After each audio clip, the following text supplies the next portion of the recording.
मुख्यमंत्री शिवराज सिंह चौहान हर मंच से बेटी बचाओ बेटी पढ़ाओ का नारा देते हैं, लेकिन उनके ही राज में मंदसौर जिले की एक बेटी पढ़ाई के लिए संघर्ष कर रही है। एक ऐसी बेटी जो एक बार नहीं बल्कि कई बार मंदसौर का नाम रोशन कर चुकी है। मंदसौर की आदिवासी लड़की नेशनल लेवल हॉकी खिलाड़ी सागू डावर आज स्ट्रीट लाइट में पढ़ने को मजबूर है। सागू डावर बेहतरीन हॉकी खेलती है और अपनी मां के साथ घरों में झाड़ू पोछा बर्तन का काम करके अपना खर्च और कोचिंग की फीस भरती है। पिछले 35 सालों से सागू का परिवार एक सरकारी जमीन पर अपना झोपड़ा बनाकर रहता आ रहा है।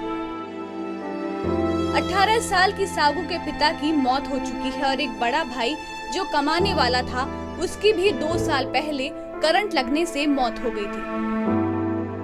मंदसौर में अतिक्रमण हटाने की मुहिम के चलते इस परिवार को भी सरकारी नोटिस मिला था, जिसमें तहसीलदार ने कहा था कि 7 दिन के अंदर ये लोग अपनी व्यवस्था कहीं और जमा लें।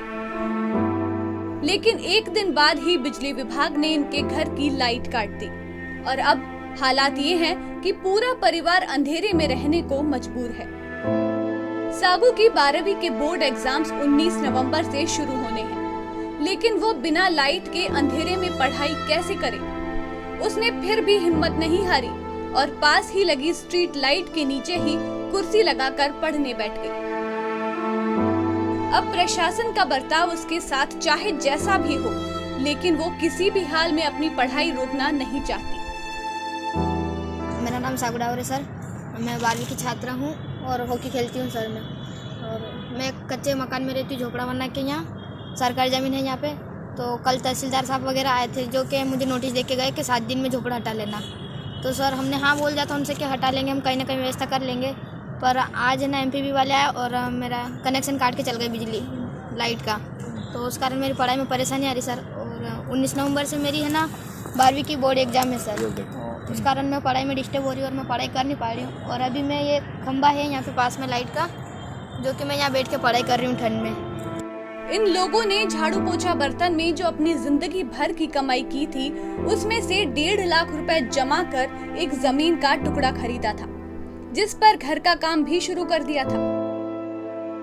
लेकिन वो ठेकेदार के पैसे नहीं दे पाए, जिस वजह से ठेकेदार भी इनके फोन नहीं उठा रहा। सागू कहती हैं कि जो भी अधिकारी आता है उन्हें नोटिस देकर चला जाता है, लेकिन मदद करने कोई भी आगे नहीं आ रहा। वहीं सागू की मां मेघाबाई बताती हैं कि बड़ी मुश्किल से उन्होंने बच्चों की पढ़ाई के लिए एक बत्ती का कनेक्शन लिया था, लेकिन बिजली विभाग ने वो भी उनसे छीन लिया। ये बेबस मां अपनी बेटी को पढ़ाना चाहती है, लेकिन बड़े बड़े वादे करने वाली सरकार सहयोग करना तो दूर, बल्कि इनके पास जो कुछ है वो भी छीनने पर आमादा नजर आ रही है। ऐसे में इस माँ का यही सवाल है कि अब मैं अपनी बेटी को कैसे पढ़ाऊं। पूरा मंसूर का नाम रोशन करे, कोई MPB वाले नगर पाले वाला कोई मेरी छोरी तरफ सुविधा नहीं कर रहा। और मेरे को झुकी झुपड़ी बना के रही सरकारी जमीन, तो वो झुपड़ा भी मेरे तोड़ा जा रहा। वो कल भी आए तहसीलदार, न कल की टाइम 2 दिन की टाइम देती, परसों वो झुपड़ा टूटे।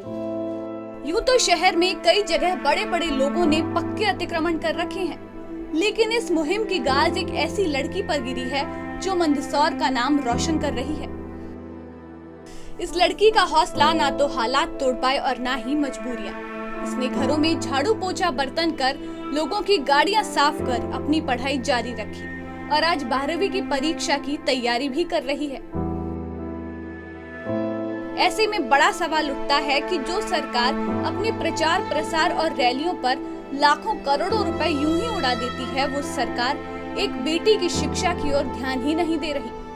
चुनावों के समय वोट बटोरने के लिए तो नेता किसी भी हद तक जाते हैं, लेकिन सत्ता हाथ में आते ही उनकी नजर गरीबों और मजबूरों पर नहीं पड़ती। बाहर के देशों में तो सरकारें सिर्फ एक बच्ची के लिए 3 साल तक ट्रेन चला देती है ताकि उसकी पढ़ाई ना रुके, लेकिन प्रदेश की शिवराज सरकार एक बच्ची के लिए बिजली तक नहीं दे सकती। देश की ये होनहार बेटी मुख्यमंत्री से मदद की गुहार लगा रही है, लेकिन क्या सरकार इस बेटी की आवाज सुनेगी?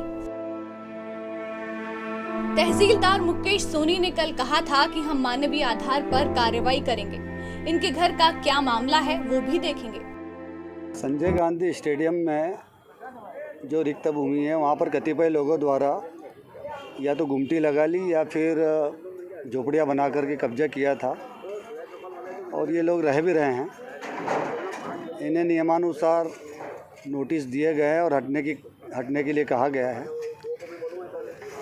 इनमें से कुछ के मकान भी बने हुए हैं कहीं पर, इन्हें वहाँ पर जाने के लिए कहा गया है और नियमानुसार इनको हटाने की कार्रवाई की जा रही है। शिवराज सरकार में अधीनस्थ कर्मचारी और अधिकारी एक आदिवासी नेशनल लेवल की हॉकी खिलाड़ी के साथ जो सलूक कर रहे हैं वो शर्मसार करने वाला है। देखना होगा कि मध्य प्रदेश का मान बढ़ाने वाली इस बेटी को सरकार कोई मदद देती है या ये परिवार यूं ही बेबसी का जीवन जीने को मजबूर रहेगा। समाचार प्लस के लिए मंदसौर से हुकुम सिंह की रिपोर्ट।